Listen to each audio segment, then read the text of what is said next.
So what is the ego? The ego, really simply, is the story of us, the story, our beliefs of who we think we are.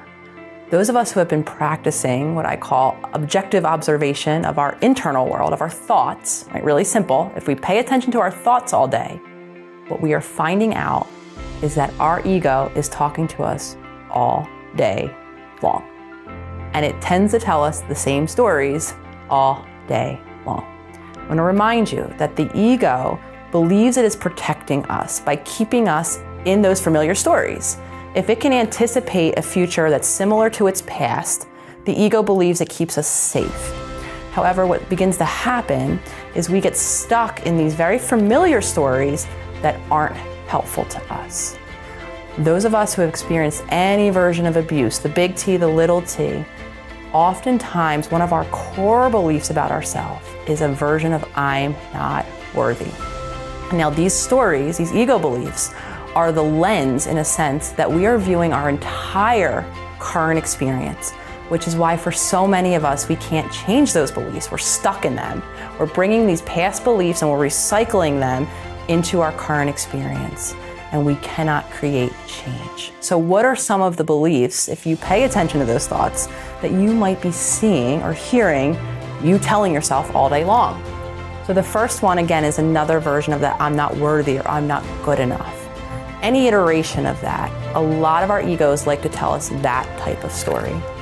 Another really common belief is that people, maybe a specific person, are doing better than me. Right? So now I'm comparing myself down. Here's everyone else doing better in whatever area, in all areas of life. Another really common ego story is I am behind in some way. Now insert whatever way, in my career, in my relationship, in having children, in how successful or unsuccessful I am. Again, I'm comparing myself, not favorably, down, right? That these people are achieving this level of success in these areas that I am not.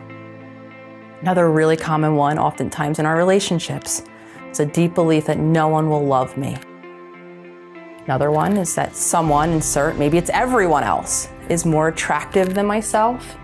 And a final one is I can't do what other people do. Again, some of us get really specific. We can't do one thing. Some of us globalize it and we believe we can't do anything that other people do. We can't life the way other people life. So some themes you're gonna see in here, right? Competition, comparison. That's the voice of the ego. When we are feeling at threat, we really go into this us versus them mentality where everyone else that's not us, that's them, feels a threat to us. So what do? We go into that kind of competitive mode where we try to maintain our sense of self or the story of who we are by putting other people down. So those are the themes that you're gonna see in here, this competition, this competitiveness. And again, all of these are born out of these ego stories. It's best attempt at trying to keep us safe or in the unfamiliar, but that ultimately just keeps us stuck. So I share this with you. If you're experiencing any or all of these, common ego stories, I want to normalize that. I want to offer you that so many of us are. And I also want to acknowledge that these are just stories. These are not who you are. These have just become too practiced. You've told yourself this for too long, a lot of times based on very real past painful experiences.